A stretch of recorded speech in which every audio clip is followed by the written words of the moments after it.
हरे कृष्णा। आज की इस क्लास में सभी भक्तों का स्वागत है। हम कीर्तन से स्टार्ट करेंगे। जय राधा माधव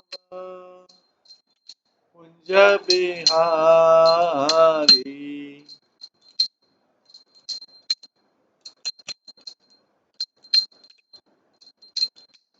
जय गोपी जन वल्लभ गिरिवर धारी, यशोदानंदन व्रज जन रंजन, यमुना तीरा वनचारी, जय राधा माधव बिहारी। हरे कृष्णा कृष्णा कृष्णा हरे हरे, हरे राम राम राम हरे हरे, हरे कृष्णा कृष्णा कृष्णा हरे हरे, हरे राम राम राम हरे हरे, हरे कृष्णा कृष्णा कृष्णा हरे हरे, हरे राम राम राम हरे हरे, हरे कृष्णा कृष्णा कृष्णा हरे हरे, हरे राम राम राम हरे हरे, हरे कृष्णा कृष्णा कृष्णा हरे हरे, हरे राम राम राम हरे हरे, हरे कृष्णा कृष्णा कृष्णा हरे हरे, हरे राम राम राम हरे हरे, हरे कृष्णा कृष्णा कृष्णा हरे हरे, हरे राम राम राम हरे हरे, जय राधा गोविंद राधे, जय राधा माधव राधे, जय गौरानिताय जय गौरानिताय, जय जय प्रभुपाद प्रभुपाद, जय जय प्रभुपाद, निताय गौर हरि बोल हरि बोल हरि बोल हरि बोल, निताय गौर प्रेमानंदे हरि हरि बोल। श्री श्री राधा गोविंद देव की जय, श्री जगन्नाथ बलदेव सुभद्रा महारानी की जय, श्री गौर निताय की जय, श्री प्रभुपाद की जय।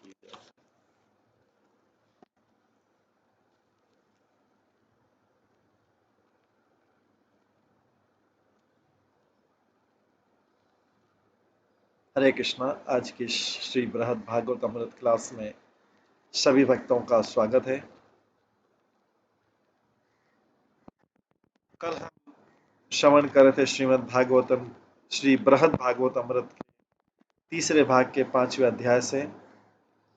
आज उसी के आगे हम श्रवण करेंगे। इस अध्याय का नाम है लव ऑफ गॉड, प्रेम।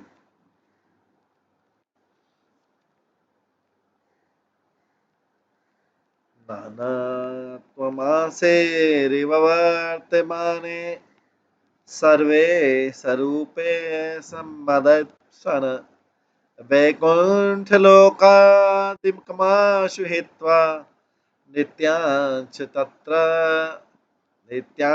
तत्रत्यपरिच्छद्ददादीन् स्वपारमैश्वर्यमापि प्रसक्तं दुरादुपेक्ष्य श्रीमाप्यनन्येनाम् अस्मादृशोऽन्यगतिं शचिभृत्या सर्वन्ननादोतिशयाति यत्र।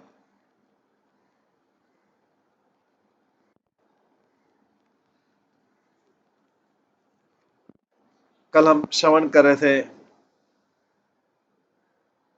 गोलोक के वृंदावन के भगवान के बारे में,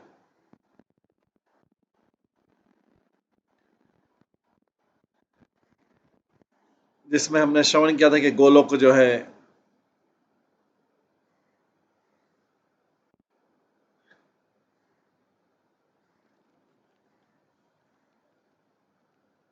बैकुंठ के ऊपर है और सारे जो लोकों का शिरोमणि है, लोक शिरोमणि है।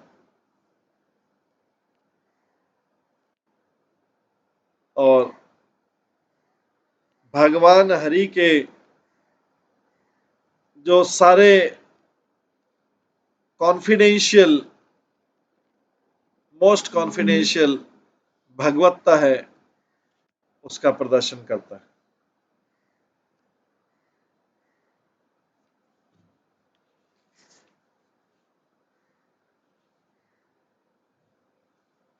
और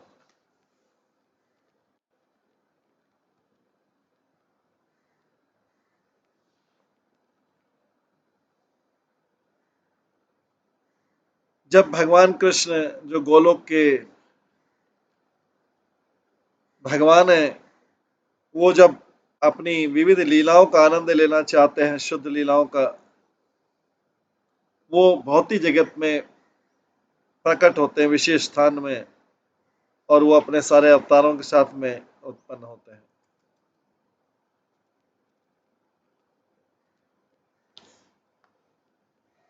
और उनका प्रकट होने का कारण है वो अपनी स्वयं की इच्छाओं को, और वो जो प्रकट होते हैं वो है द्वापर युग के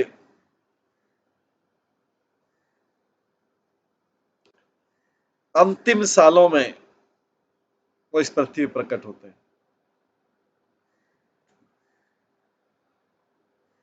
आगे श्लोक में आया है कि हालांकि भगवान के जो व्यक्तिगत विस्तार हैं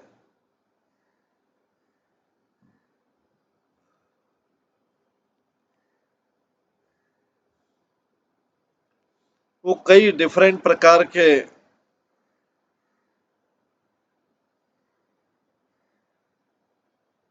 रूप धारण करते हैं।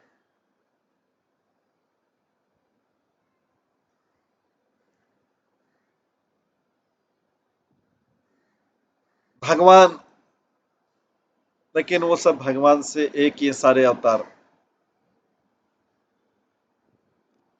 और वो जो भगवान है वो कृष्ण है,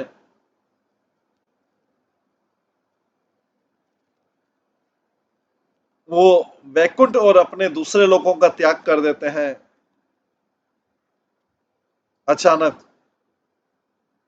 वो अपनी सारी वस्तुओं का त्याग कर देते हैं, अपने लोगों का त्याग करते हैं इन लोगों में, और अपनी सुप्रीम पावर का भी त्याग कर देते हैं, और अपनी संगिनियों का भी त्याग कर देते हैं, और हम जैसे सेवकों का भी त्याग कर देते हैं जो उनको उनके उनके लिए विशेष रूप से समर्पित है, और हमारे लिए कोई शेल्टर नहीं बचता है।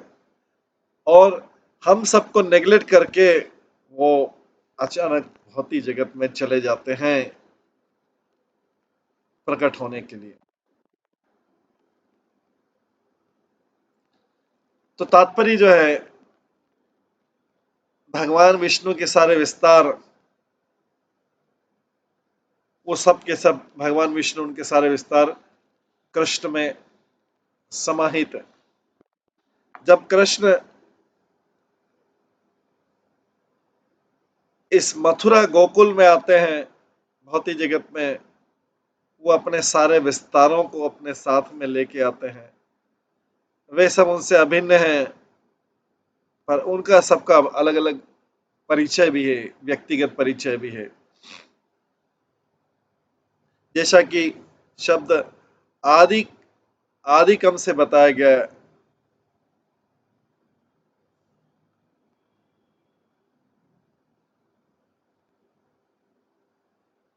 फ्रेज वैकुंठ लोकादिकम, जब कृष्ण पृथ्वी पर आते हैं, वो सब दूसरे धामों को छोड़ देते हैं।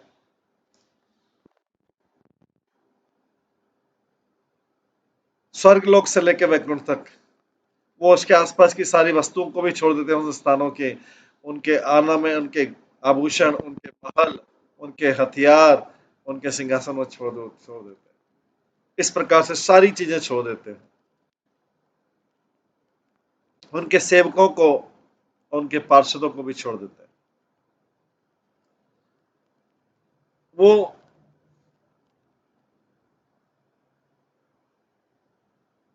वो विरुचि छोड़ देते हैं, अपनी शक्ति में भी रुचि छोड़ देते हैं। जैसे स्वयं संतुष्टि, त्याग, उनको भी छोड़ देते हैं। ये उनके जो विशेष चीज है कि आप अपना आत्म तष्टु रहना, और सबको एक सब छोड़ देते हैं। वो नेग्लेक्ट कर देते हैं गॉडेस महालक्ष्मी को भी,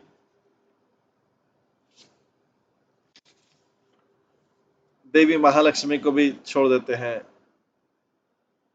अपने नित्य पार्षदों को भी छोड़ देते हैं,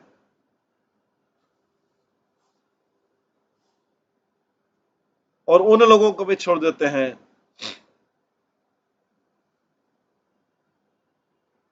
हालांकि वो उनके प्रति खाली समर्पित रहते हैं।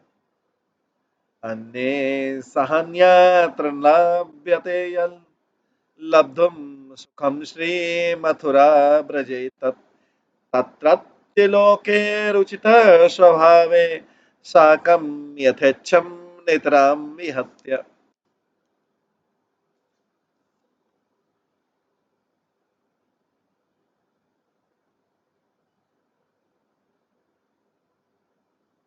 उस आनंद को प्राप्त करने के लिए जो दूसरों की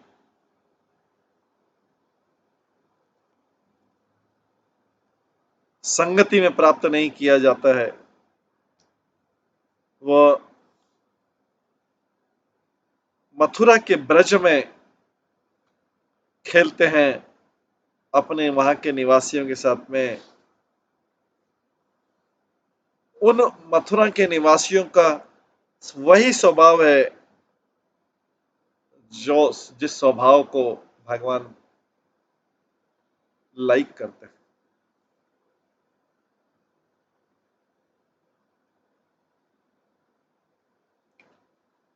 तात्पर्य, कृष्ण के अवतरण करने का उद्देश्य जो है, श्लोक नंबर 92 में लिखा हुआ है, और ये बाकी जो सब है, हम जो पढ़ रहे हैं, आगे के जो सब श्लोक हैं, ये उस गोलोक की महिमा का ही वर्णन कर रहे हैं कि भगवान जो है एंजॉय करना चाहते हैं उनकी अलग अलग लीलाओं का, शुद्ध प्रेम की लीलाओं का। तत्तन महाप्रेम विहार कामा, इसका विस्तृत रूप से इसी में वर्णन किया गया है।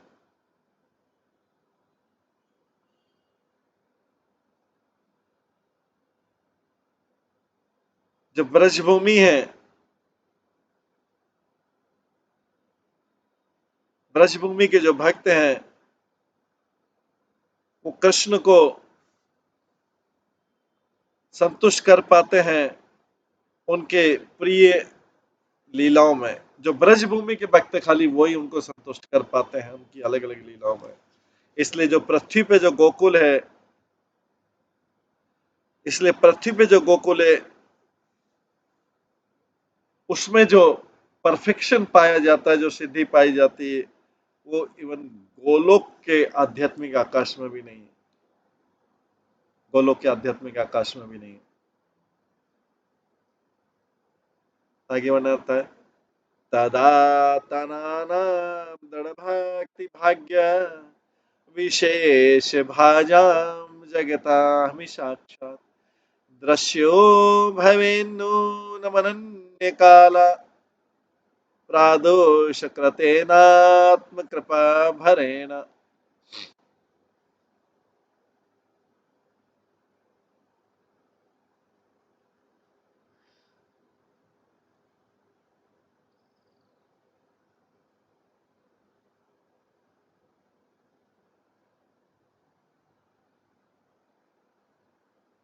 उनकी कृपा की बहुतायत,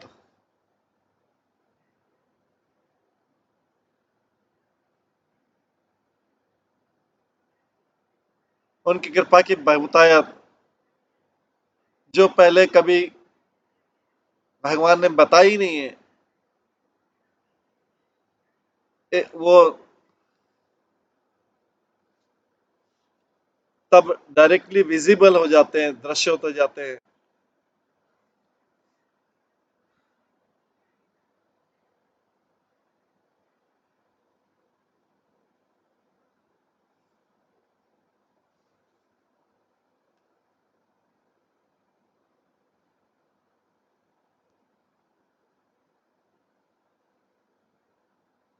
वो ब्रह्मांड के लोगों को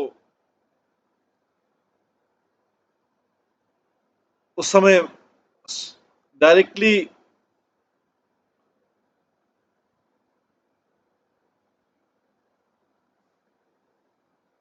दर्शित हो जाते हैं,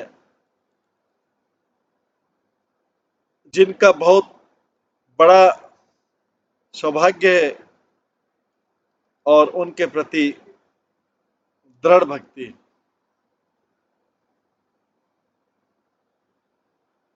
अतो वैकुंठनाथस्य वैकुंठे अपि कदाचन दर्शनम नैव लभ्येत भवतापि भवतापि अन्वभावति तत्। अतो वैकुंठनाथस्य वैकुंठे अपि कदाचन दर्शनम नैव लभ्येत भवता अपि अन्यभावि तत्।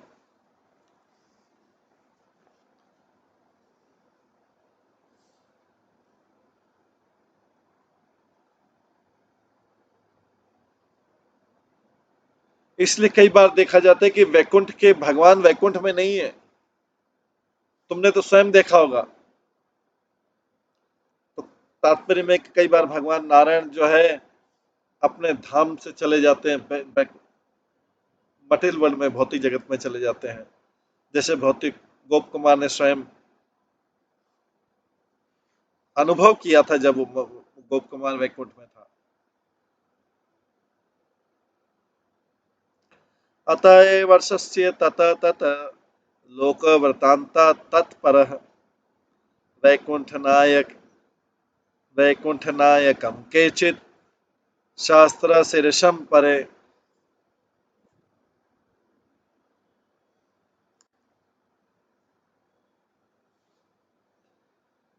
जो संत ऋषि मुनि लोग हैं, जो अनेक लोगों के इतिहास जानते हैं,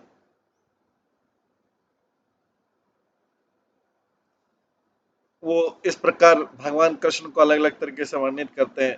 कई बार बोलते हैं उसको वैकुंठ के स्वामी हैं, कई लोग बोलते हैं वैकुंठ के स्वामी हैं। हजारों हजारों सिर वाले पुरुष हैं।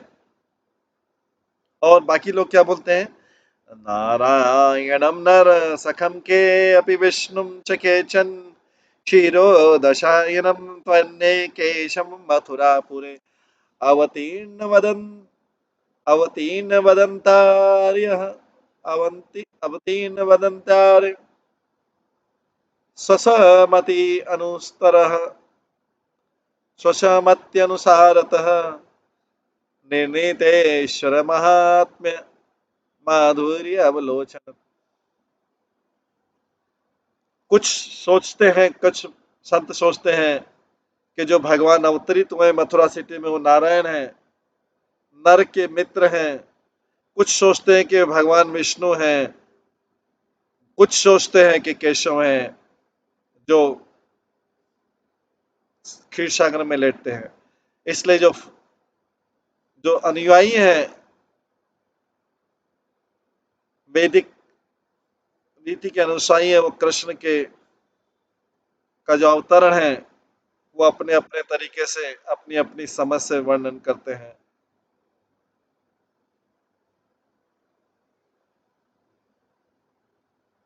इससे लोग अलग अलग तरीके से उनका अलग अलग वर्णन करते हैं, उनके ऐश्वर्य का, उनके मधुरता की क्वालिटी से। तात्पर्य जो महान संत हैं वैदिक कल्चर के, वो सब अलग अलग व्यक्ति हैं।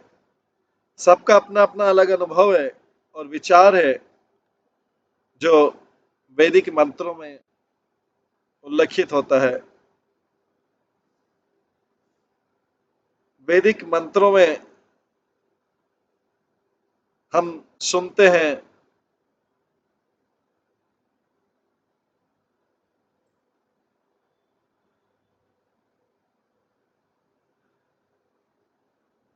उनकी अलग अलग समझ है कि कृष्ण कौन है।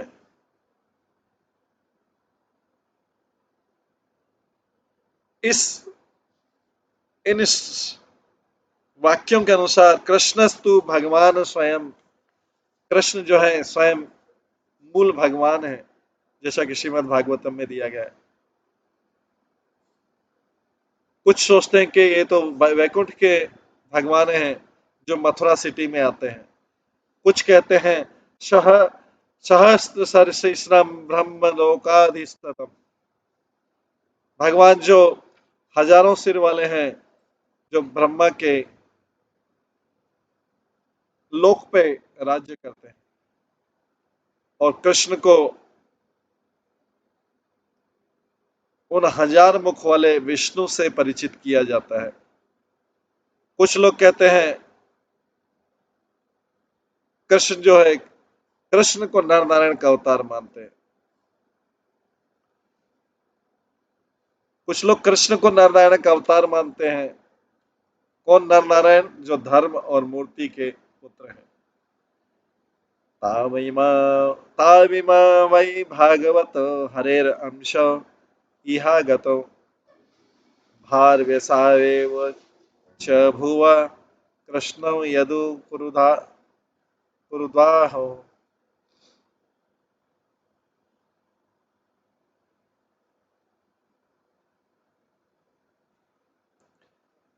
वो जो दोनों आंशिक विस्तार हैं, कुछ लोग बोलते हैं कि जो नर नारायण जो आंशिक विस्तार हैं,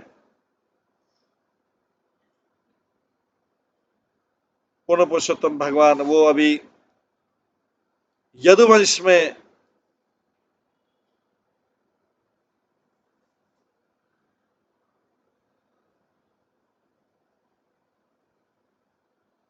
और कुरुवंश में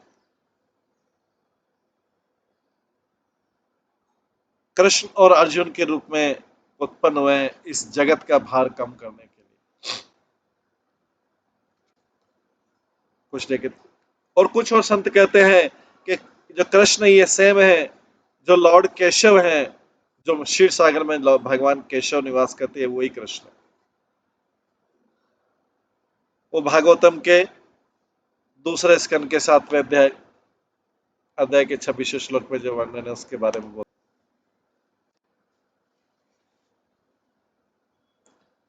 सीत कृष्णा केशव।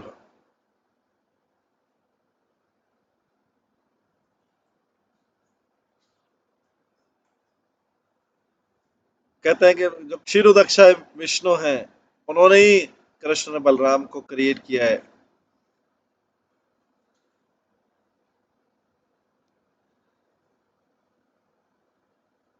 अपने एक सफेद बाल और दूसरे काले बाल से।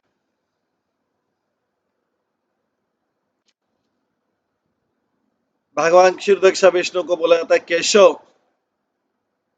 क्योंकि उनके जो हेयर हैं स्पेशली ब्यूटीफुल है।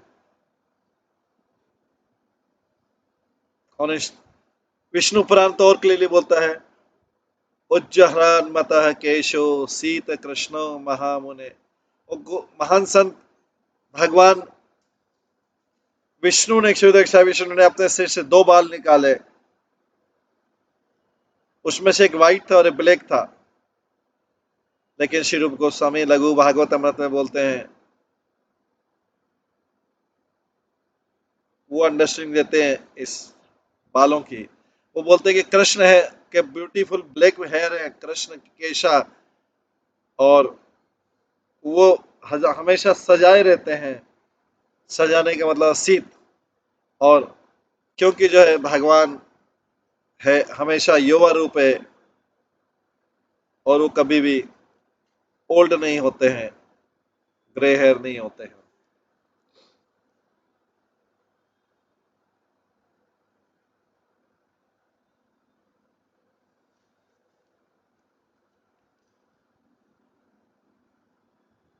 हर जो संत है,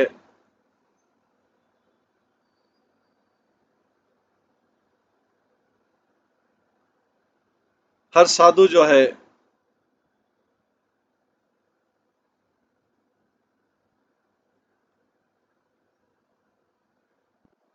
उनका सुप्रीम लॉर्ड की ग्लोरी पे, महिमा पे विशेष ध्यान रहता है।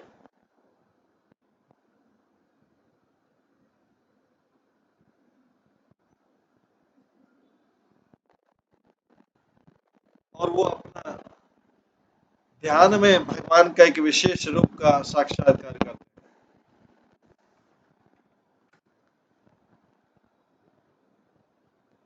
इसलिए जो साधु लोग हैं, संत हैं,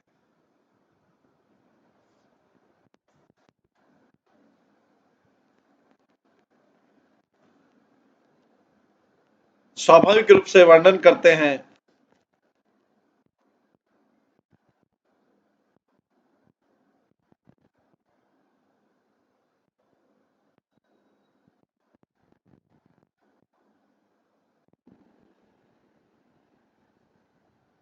वो कहते हैं कि उनके जो भगवान है वो कृष्ण के रूप में आए हैं, क्योंकि जो भगवान के सारे अवतार हैं अपने रूप में आते हैं, वो सब कृष्ण में हैं। तो टेक्निकली उनके कहने में कोई गलती नहीं है कि वो जो जिस भगवान का ध्यान करते हैं वो इधर आए हैं और कृष्ण बन गए।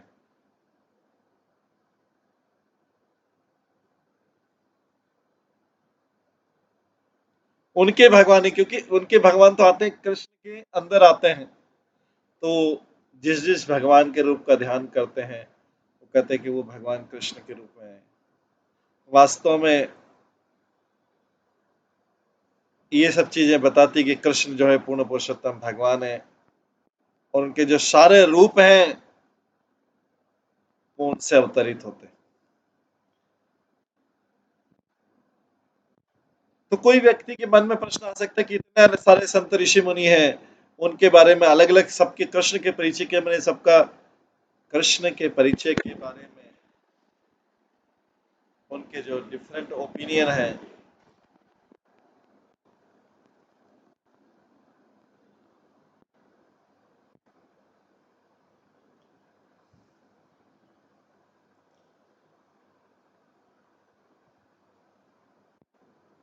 ये सब ऑल नोइंग से, जैसे इनके डिफरेंट ओपिनियन के कृष्ण के बारे में कैसे, इसको एक्सप्लेन करना डिफिकल्ट नहीं है। जो संत लोग हैं वो अपने अपने भाव के अनुसार, अपने अपने साक्षात्कार के अनुसार कहते हैं, और जो अथॉरिटीज है वो डिस्कस करती है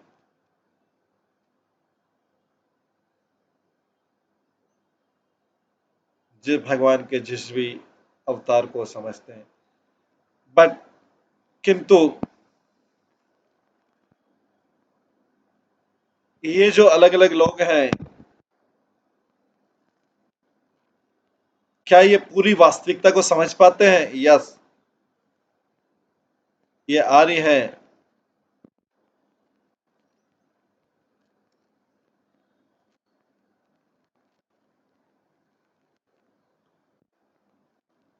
तो इसका मतलब है साधारण बुद्धि वाले व्यक्ति। तो जो सूक्ष्म लॉजिक है,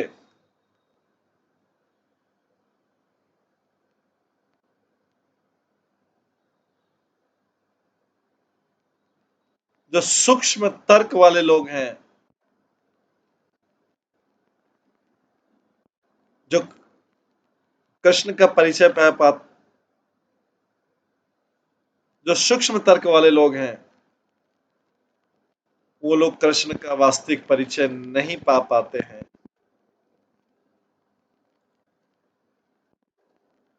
या ऐसा कह सकते हैं कि जो संत लोग हैं, वो कृष्ण के बारे में बहुत पूरा सत्य जानते हैं, पर वे उसको उतना ही व्यक्त करते हैं, क्योंकि वो मानते हैं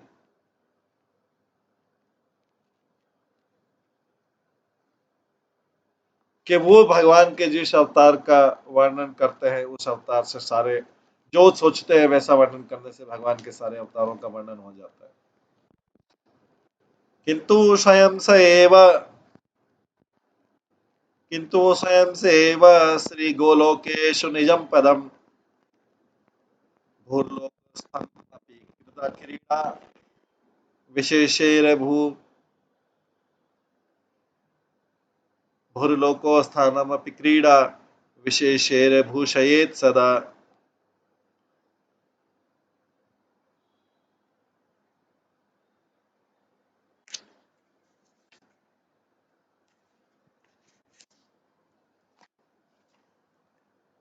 वास्तव में तो देखा जाए तो जो गोलोक के भगवान है,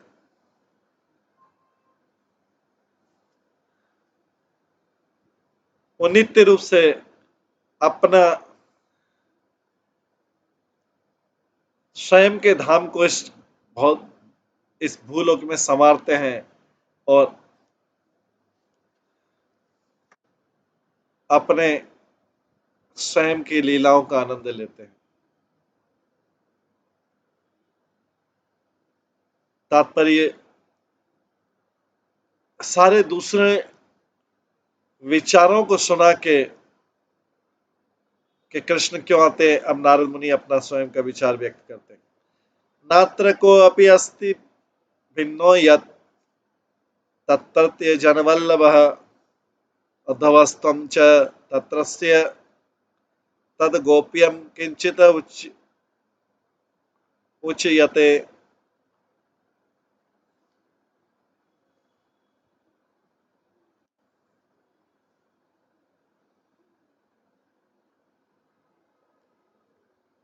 इस घर में कोई भी बाहरी नहीं है। उद्धव,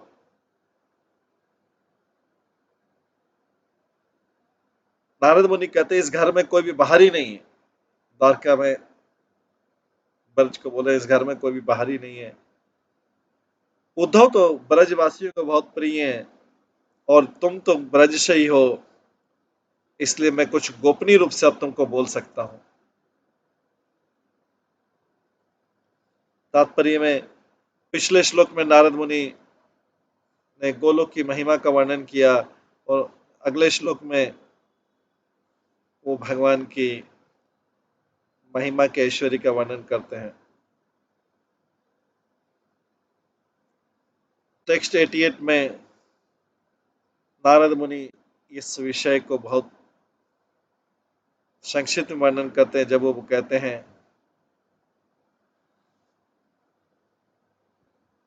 कि वास्तव में वो वर्ल्ड, वो संसार वास्तव में भगवान हरि के बहुत गोपनीय भगवत्ता को वर्णन करता है। वो कौन सा गोलोक? अब नारद मुनि फ्रीली जो है उद्धव के घर में फ्रीली बोल सकते हैं, क्योंकि उद्धव के घर में हर घर में जो है हर कोई फ्री है, हर कोई योग्य है भगवान के इन विषयों को सुनने के लिए, भगवान के उन विषयों को सुनने के लिए फ्री है। और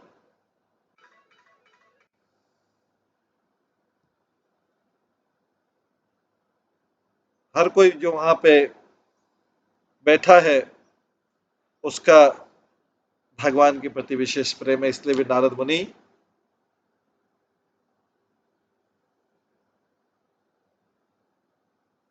फ्रीली बोल सकते हैं। आगे बोला गया है, काष्ठम अमृतेव परम प्रभोरगता स्फुटा विभूतिर्विविधा कृपालुता स्वरूपतेषा सुरूपतेषा महत्माधुरी विलास लक्ष्मीरपि भक्त वश्यत, विलास लक्ष्मीरपि भक्त वश्यत।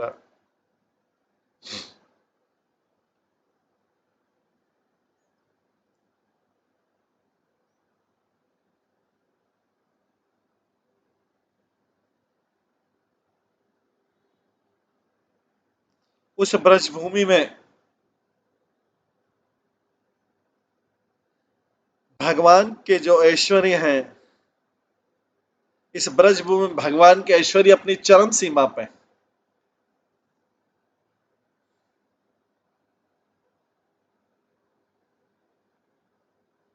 और अलग अलग तरीके से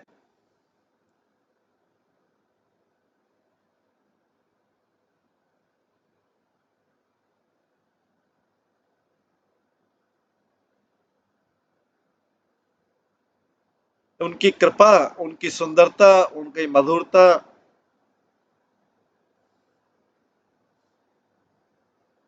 और उनके लीलाओं का ऐश्वर्य और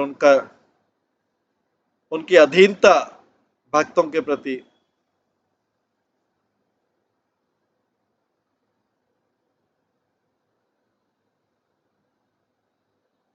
ये सब अपनी चरम सीमा पे है।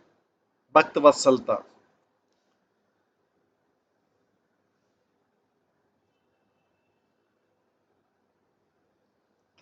ब्रज सनंद से गुणे स्वीकेर्य, ब्रज सनंद से गुणे स्वीकिर विलास भुरास महाविभूते यस्या कटाक्षेण जगद विभूतिर वैकुंठनाथस्य गृहेश्वरीय।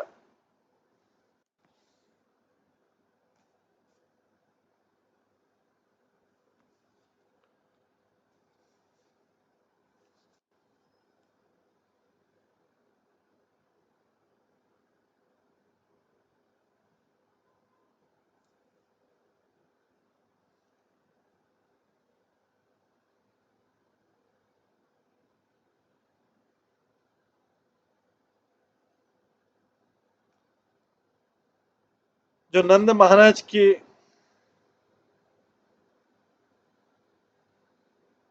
गायों के चरागाह हैं, जहां पे गाय चरती हैं,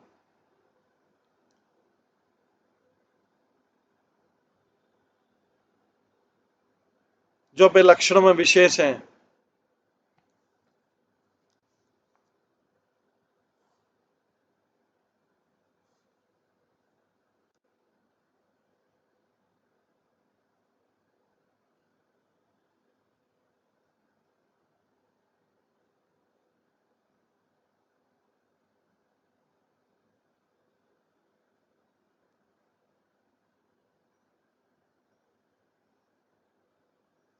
नंद महाराज के चरागाह अपने लक्षणों में विशेष में वो स्थान बन गए हैं जहां भगवान के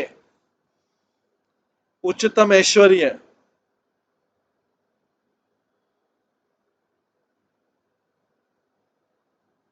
व्यक्तिगत रूप से खेलते हैं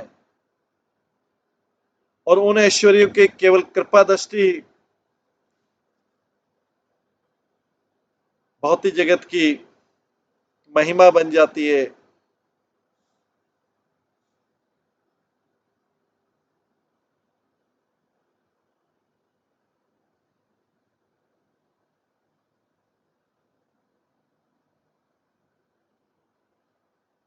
वो महिमा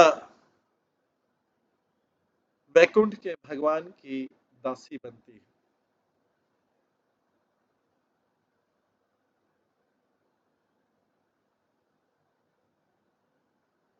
तात्पर्य में बताया गया नारद मुनि अभी डिटेल में भगवान की महिमा, गोकुल में जो महिमा उसका एक एक लक्षण बता रहे। इस श्लोक में और अगले श्लोक में भगवान कहते हैं कृष्ण के जो दिव्य ऐश्वर्य हैं। कहते बताते कि भगवान का जो ब्रज की भूमि है वो इतनी आकर्षक है कि जहाँ पे जो गोप है नंद महाराज के नेतृत्व में, जहाँ पे गोप लोग नंद महाराज के नेतृत्व में गाय चराते हैं, उसको महालक्ष्मी ने अपना लीला स्थल बना रखा है। हालांकि वो महालक्ष्मी की केवल एक तिरछी दृष्टि से बड़े बड़े इस ब्रह्मांड के बड़े बड़े शासक, बड़े बड़े रूलर ब्रह्मा और शिव जी भी जो है उनको शक्ति मिलती महालक्ष्मी की एक दृष्टि से।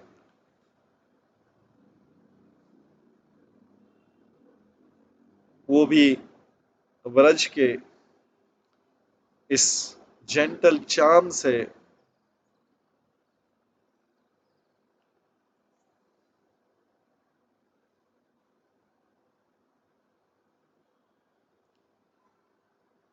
वो उसको आकर्षित करती।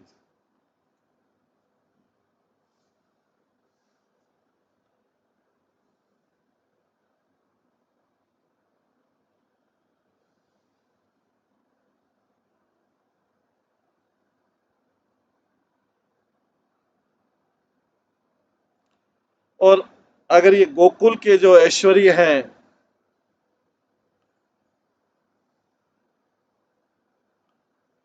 ये महालक्ष्मी को आकर्षित करते हैं,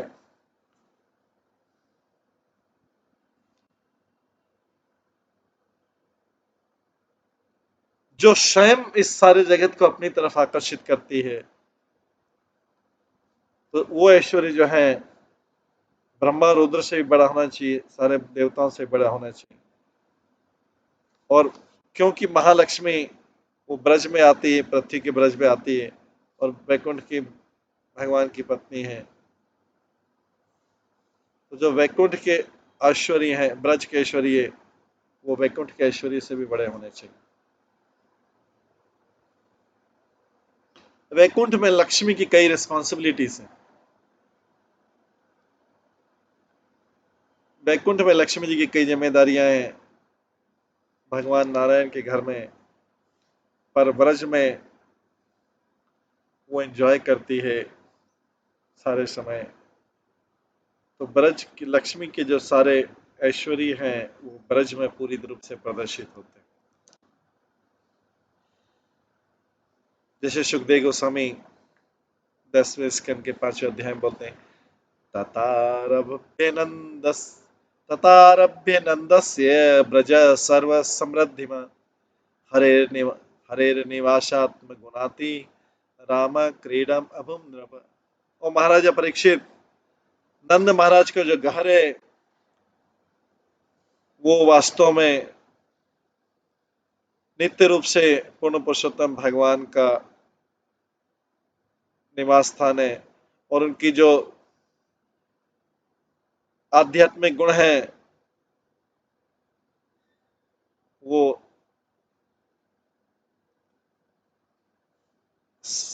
जो सारा धन है उससे संपादित है। लेकिन भगवान कृष्ण के प्राकट्य से वहां पे ये जो स्थान है महालक्ष्मी की लीला स्थल है। जो घर नंद महाराज का घर है वो वास्तव में पूर्ण पुरुषोत्तम भगवान के निवास स्थान है। और उनके जो आध्यात्मिक गुण है हमेशा स्वाभाविक रूप से सारे धन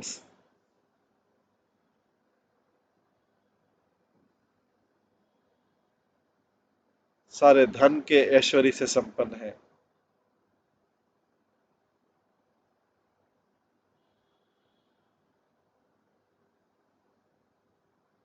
लेकिन वहां पे भगवान कृष्ण से के प्राकट से उल्लेख होकर ये जो है लक्ष्मी जी का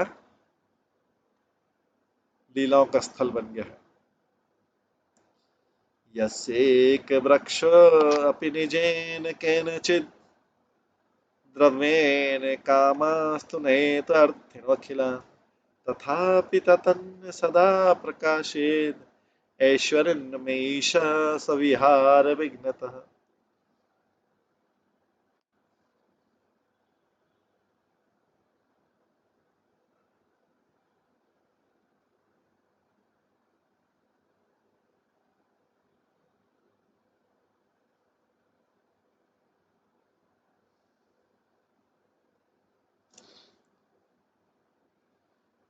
ब्रज की भूमि में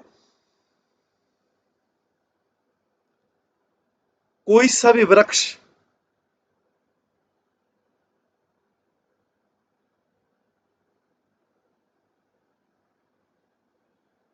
इसके कोई भी हिस्से से किसी की भी कोई भी पूरी इच्छा कर सकता है जो वो इस इच्छा को व्यक्त करता है। इसलिए जो भगवान है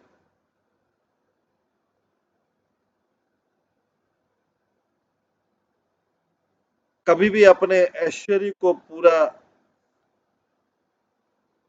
ब्रज में नहीं दिखाते हैं। इससे उनकी लीलाओं का आनंद रुक सकता है।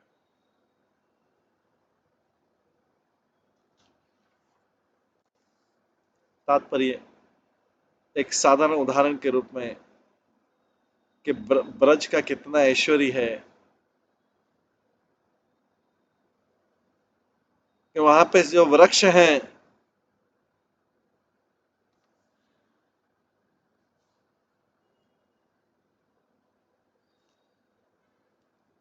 एक अपने एक फ्रूट से एक फ्लावर से और अपने शरीर के किसी भी भाग से सारा ऐश्वर्य दिखा सकते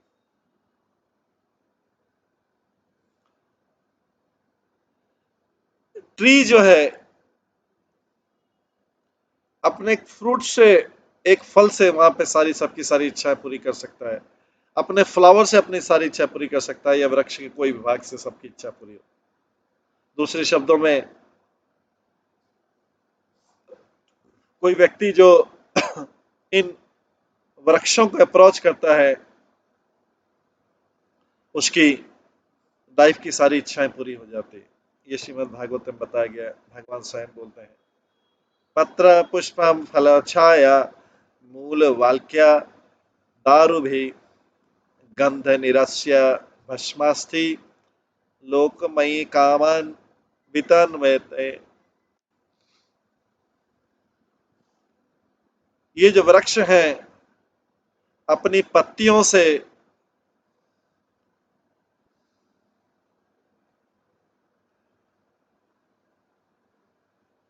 ये वृक्ष जो है अपनी पत्तियों से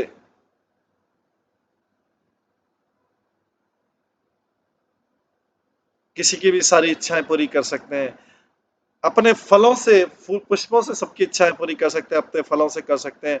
अपनी छाया से सबकी इच्छा पूरी कर सकते हैं। अपनी जड़ से कर सकते हैं।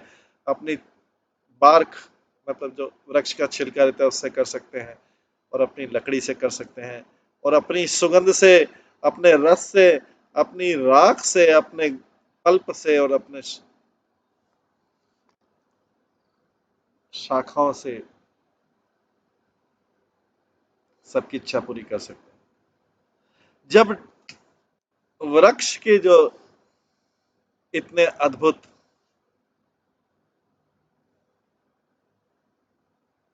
जब वृक्ष जो हैं, ब्रज के वृक्ष इतनी अद्भुत शक्ति है, तो ब्रज के ऐश्वर्य को सीक्रेट कैसे रखा जा सकता?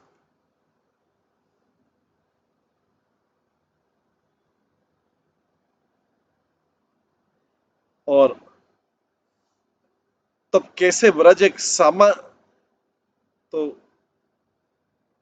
ब्रज भगवान को आनंद देने के लिए, भगवान के आनंद की लीलाएं करने के लिए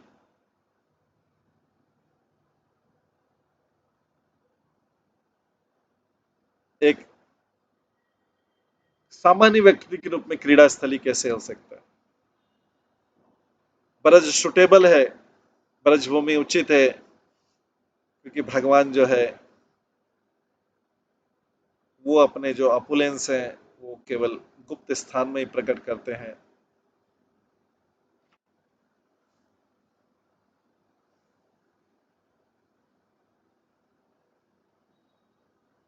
और कुछ अपनी गुप्त घटनाएं करते हैं जो उनके उद्देश्य को पूरा करती। अगर कोई लीला की जरूरत नहीं है तो वो उनको हिडन रखते हैं, छुपा के रखते हैं। इसलिए भगवान के जो ऐश्वर्य हैं वो कभी कभी ब्रज में देखने को मिलते हैं। हालांकि भगवान के जो चार्मिंग लीलाएं हैं, भगवान के जो charming pastime as the darling of cowherds, ग्वाल बालों के जो डार्लिंग है, प्रिय है,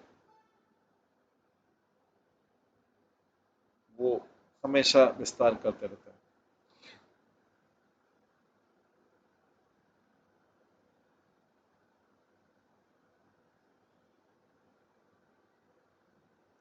सद्वेश मात्रेण हि बालघातिनी ताम राक्षसी मात्र गतिं निनाय ततबान्धवान्मुक्तिमघासुरादिकम् ततबान्धवान्मुक्तिमघासुरादिकम् साधु द्रहस् साधु द्रहस्तादृशालीलायन।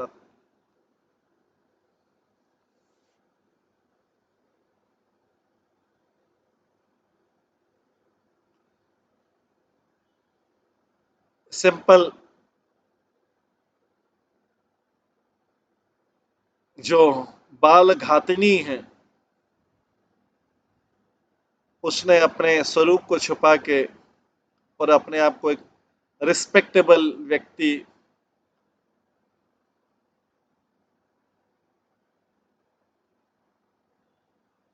मान के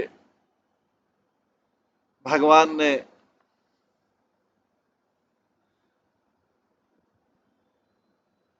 उसके ऊपर माता की कृपा की और माता की जगह भेज दिया।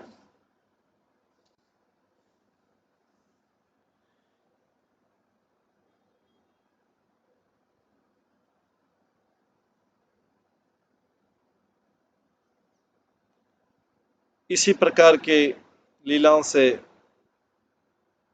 भगवान ने उसके पूतना के फैमिली मेंबर को भी सारा मुक्ति दे दी। अगासुर और दूसरे को, अगासुर उनका फैमिली मेंबर था, हालांकि वे भक्तों के शत्रु थे।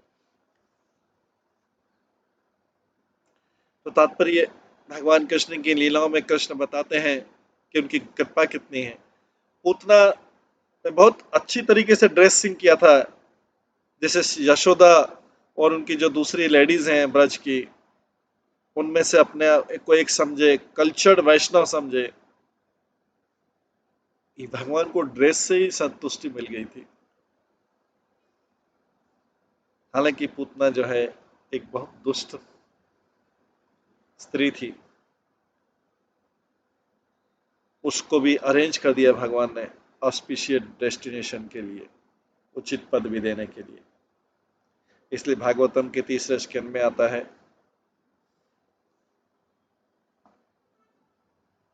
अहो बकीयम स्तनकालकूटम जिघ्रांसयापात यतपि असाधवी लेभे गतिं धात्री उचितं ततोऽन्यं काम्बा दयालुयन् शरणं व्रजेम।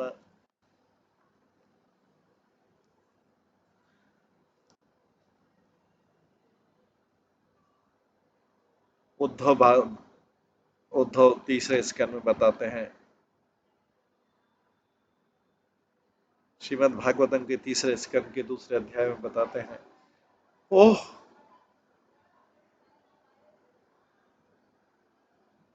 मैं और किसकी शरण लूं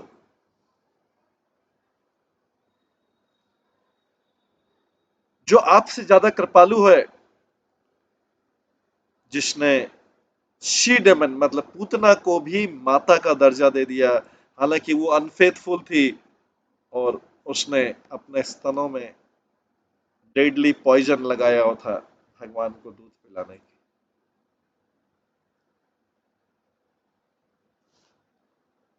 केवल पूतना ही नहीं, लेकिन उनके कई साथ जो राक्षसी स्त्रियां थी और उनके रिलेटिव जैसे अगासुर, बकासुर, कंस, जिनकी मुक्ति हो गई, वो केवल कृष्ण के जो परम चार्मिंग बाल लीलाएं उसकी तरफ आकर्षित हुए। जैसा कि ब्रह्मा जी स्वयं अपनी प्रार्थनाएं बोलते हैं, सदवेशा सदवेशादेव पूतना पिसर कुला तमेव देवा पिता यद धर्मात् सुरत प्रियात्मा तन्या प्राणयश्च तथा कृते। आपने तो अपने आप को पूतना को दे दिया और उसके फैमिली मेंबर को उद्धार कर दिया कि केवल उसने डिवोटी की ड्रेस पहन ली।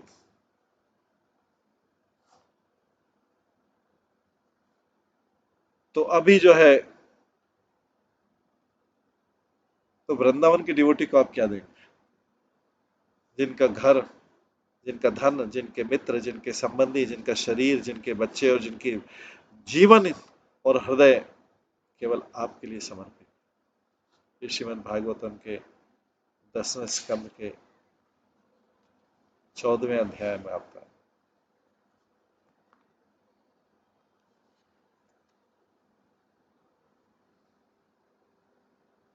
इस प्रकार से नारद मुनि ब्रज की एक सुंदर महिमा बता रहे हैं। ये ब्रज की सुंदर महिमा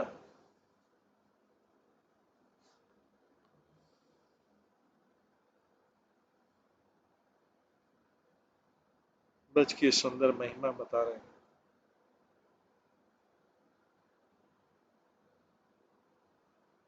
गोप कुमार को और ब्रज की श्रेष्ठता बता रहे हैं।